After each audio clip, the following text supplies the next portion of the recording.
Okay, so I haven't done a video in a really long time, and I'm sorry. I've been doing a lot of different things.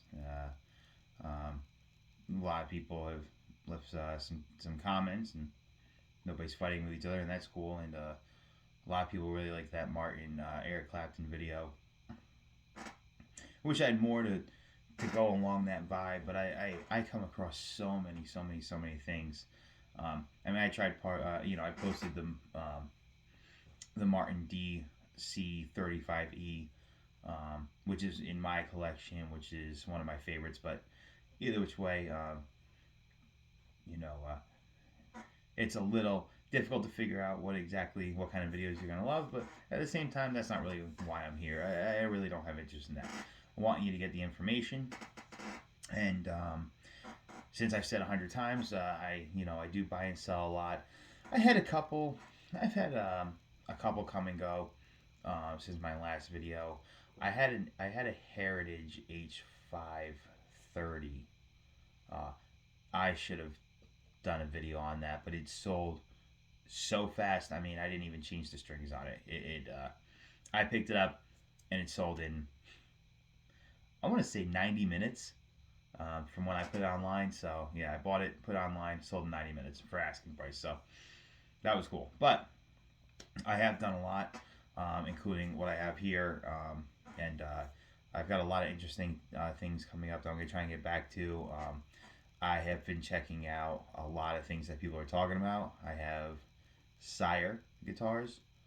I have Harley Benton's, um, and I've had a couple other things come in. I had this Ibanez Tim Henson signature thing. I hated it personally, but that sold right off the shelf too. So that was just not for me. But today, so in celebration of me turning 40 very very soon, I picked up a Gibson Dark Knight. Now this is going to be really hard to get on the camera because everything is dark. That's the whole point.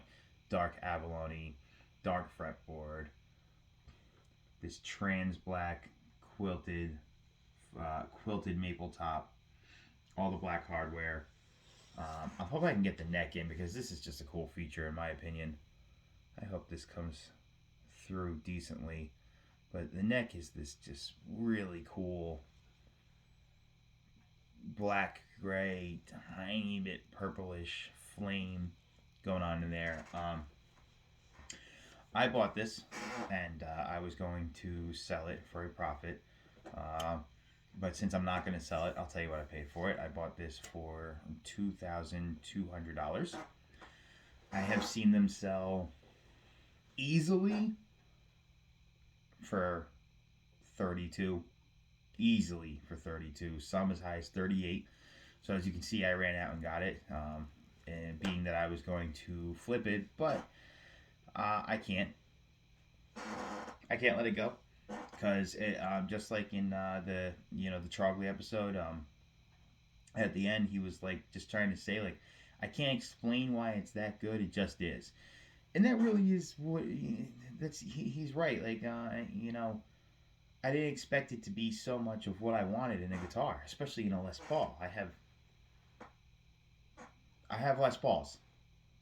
They're not scarce around here, but I got this with the original hard case in absolutely brand new condition. It still has the foam on the handle with all the case candy. This came with bare knuckle silos installed in it, and I like the black finish. I do want to put the originals back in. I personally, that is one thing I don't like to do. I don't do a lot of messing around with my guitars. It's not because I'm afraid to solder or anything like that. Um, I have changed pickups, and I have a video coming for that soon on something I did where I did change the pickups.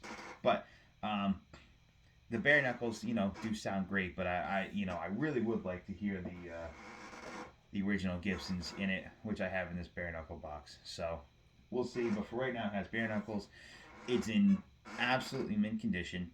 There's not a thing. There's not a mark on it. And I'm actually the third owner. and I'm not sure how that's possible. But I'm the third owner, and I'm telling you, there's not a mark on it anywhere. So, for me, the Gibson Dark Knight. Um, Also, of course, me and my wife being big Batman fans and big DC fans and all sorts of different comic book fans, it was kind of hard to get a Dark Knight and let it go. So, my wife decided for me I was keeping this, and I said, "Well, hey, I'm not gonna fight you on it. I'll sell a couple of small things, get myself halfway there, and I'll find the rest of the other 1,000 down the road." So, either way, now one thing. Now again, I don't do a ton with specs normally because they're easy to find, but this one could be. This one is a bit weird, so I will run through them just a tad. It is ebony. It is an ebony fingerboard. It is not rich light. They did rich light, I believe, on the Les Paul Dark and the SG Dark. I don't have a problem with rich light, but I no question prefer ebony. So this does have the ebony board. It does not have locking tuners, standard Grover tuners. Um, I won't go too far into that. There's a big debate with locking tuners. I have many of them, and I like having them, but I also don't care if I don't have them. So that's just for me, And I play gigs, and I've broken strings and had to change my string, and how much time am I really saving with a locking tuner? I bring my string winder and my cutters, and I run a string through. I cut it, I wind it real quick. I mean, you know what I mean. So for me, but I do enjoy having locking tuners if the guitar comes with them. I really do like these really dark pearloid inlays, and they do get a lot of really cool. Some of them have a lot of cool figuring on them. It's a really really cool. I mean, it's definitely not mother of pearl. I'm sure there's no way. I don't think there is a dark mother of pearl. It's got to be pearloid. They don't really use mother of pearl on standards. Or acrylic. Sorry, it's acrylic probably. But the quilted maple top, chambered mahogany body. It has four push pull knobs here. Coil split, bridge and neck, phase reverse, blowout to the bridge. They're cool. I don't use them, but they are there. In the words of the mighty Lee Anderton, who I do watch his videos a lot. I agree. If you want a single coil, have a single coil. If you want a humbucker, have a humbucker. The coil splits for me don't matter too much, but they are there. Beautiful flame maple neck, mahogany body that's chambered. Probably just said that. The Grover tuners, bone graft tech nut, and this quilted maple top, which I do enjoy very much. There's a lot of flame maple out there. Flame maple veneers. And there's a lot of quilted maple out there. For some reason, I don't believe I have any other quilted maple top guitars. So now I have one for my 40th birthday, and which is not yet. It's not for a few months, but this entire this whole satin finish, this whole dark, this whole I don't want to call this like a metal guitar. For me, it's like a dark and stormy, really just like thunderstorm in the middle of the night, looking at the sky, raining. It's very relaxing, peaceful type thing for me. I love it. I love the all black hardware that comes with it, and as you know, it is a Gibson, and it's built to all the Gibson quality that I personally enjoy. I do love that it has the fret nibs. I know the Les Paul Modern does not have the fret nibs, and this is sort of in the Les Paul Modern category, but it wasn't.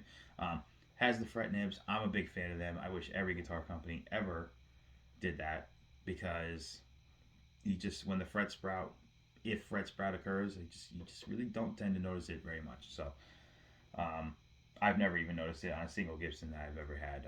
I've had fret sprout on every single guitar that does not have fret nibs. So I am a big fan of them. It is light. I know that it's chambered to be light, but in my opinion, for a Les Paul, it's pretty light. Like it's pretty light. Let me pick up this other guitar here. It's pretty light. It's lighter than Alder right now, which is the guitar I just picked up, but I'm saving that for another video. You probably already guessed it, but it, it might be a Sire. Um, Otherwise, I don't have my camera in the best position, but um, quick quick playthrough. Again, this isn't the original pickups, but it just has something to it. Just has something to it that really, really screams. I mean, I don't even have my distortion. I have my gain less than halfway, and this thing just has a ton of bite. Probably from the bare knuckles. I wish I had the original pickups, but in it. But I like the bare knuckles so much. I'm not quite sure what I'm gonna do. But couple of chords, couple of riffs.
A lot of clarity with these pickups. I will give it that.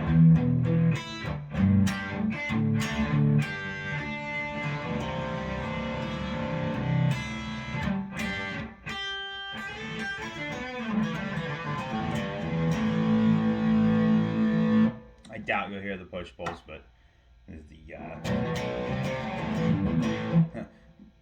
bridge coil split. Bridge not coil split.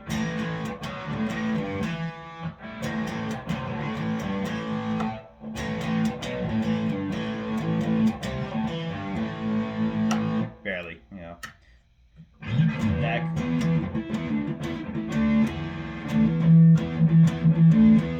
Split. I can't hear a difference at all. Distorted anyway. Clean, you'll hear that big difference. To me, the coil splits. Coil split humbuckers sound like position 2 and 4 of a Stratocaster. They don't sound like positions 1, 2, or 1, 3, or 5 whatsoever. They don't sound like a single coil. They sound like that in between, slightly, quacky and phasey, in between 2 and 4 positions. That's what I think they sound like. Which you would hear better on clean, but and some people say this bridge blowout is a little bit hotter, but I haven't been able to really hear anything whatsoever. So like if I just hit a just hit a chord, and if I blow out to the bridge,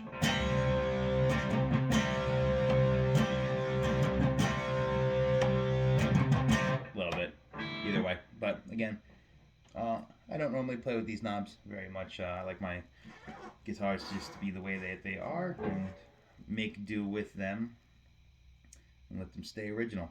So how do I feel about it in general is price, availability versus a Les Paul Standard versus a Les Paul Modern versus plenty of LTD options that are similar to this. I can't explain. It just does something to me.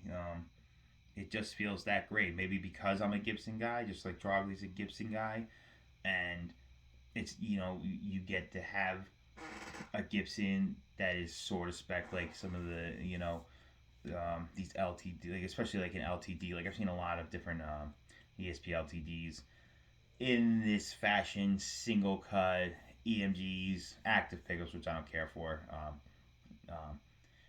Quilt maple tops or veneers, all satin, some with trims and stuff like that. I just think it just feels like a Les Paul Standard that is meant for speed. It's really smooth. Everything is really smooth. The neck is really smooth. The asymmetrical neck on there, you can feel it actually. I've had one before on an Epiphone, but no, you can actually feel this. I can anyway. I can really feel how much smaller it is at the bottom versus the top. So I do like that. Um, it's just built for speed. It's built to really rip. It feels really good. You know, I don't think you would really go wrong with one of these. I mean, do I think that they're worth the prices that they get? I don't really know yet. You know, because the used price market is so crazy right now. I mean, is a less would I do I think a Les Paul standard 50s or 60s should sell for 1800 to 2000? No, I don't. I think it should sell for 22, 23. Do I think this should sell for 38, 35? Yeah, mostly just because they're very limited. They are rare. They were 3,000 new. You should get a few $100 premium out of it. You know what I mean? Some things have to go up in value. Not everything has to be half price, you know, which I know that's the way I buy. I buy things for half price, half of what they were new, sometimes less. And even that just to make a very, very small 5, 10, 15% on it, sometimes 20. So what I don't love is the case. A lot of people have said that. My only problem with the case is it's super heavy, but I like my things all original and together, so I'm not going to get rid of it or change it. But it is really heavy. I mean, this guitar in this case together, like, my God, is it heavy? It's easily the heaviest guitar and case combination I've ever picked up. But I chose to keep this. I chose to, you know, find the extra money to keep it or earn the extra money to keep it. I don't have a lot of gigs coming up recently, so I'll have to buy some more guitars to put on video for you. Um, it's just that good. I don't know what it is. It's just that good. It really, really, really is. It's just so smooth. Everything about it is smooth and light and fast and furious, and I don't know. It makes you want to play different styles of music. It makes you want to experiment more with different styles of music. Um, the clean is absolutely incredible with these pickups that are in it. I'm sure with the Gibson pickups they were just as good, but I've never had bare knuckles, and I'm gonna just give them a shout out that the I was very impressed on the clarity of the clean of both pickups, and of course on the clean you could hear those coil splits much better. But you know, I think these pickups shine very much in their clean. The neck, it doesn't have the bottom end as some other humbuckers that I've noticed, but it's very full. It's very clear. It's full and clear. It's not super bottom heavy. Very mid. I do like a nice bottom. I do like to have a nice bottom end on my neck pickup, but this one has grown on me in the past 2 days. So yeah, so if I was you and you come across one, I would get one. I would at least pay the 3,000. I think they deserve everything that they got new. I think they deserve what they got new, especially if you're gonna get the case candy, baby photo, polishing cloth, strap, Gibson tool, warranty, checklist, blah blah blah. I got all of it with it. I think if you find one in mint condition or excellent condition for the 3,000, being rare, I think it's worth it, and I do think that these will go up in value at a point. Even just that little bit more. Do I ever think they're gonna be worth $5,000? Probably not. I could be dead wrong. Could be worth 20 one day. Somebody says, "I remember those Gibson Dark Nights. I gotta have one." You know, but for me, I think they're very much worth the 3,000, and I definitely would choose this over the Les Paul Modern, Gibson Les Paul Modern, and I would definitely choose it over the standard or the slash standards because, especially my problem with the slash standards is you're really just getting different pickups in a standard. So, and I don't find them to be that mind blowing personally. But check it out. I have some more videos coming. Like I said, Sire, Harley Benton. I have a Parker Fly. If it doesn't sell in the next 10 seconds, because there's about 1,000 watchers going on that one, and we'll see if we can get some cool videos to come up with. So, all right, take care.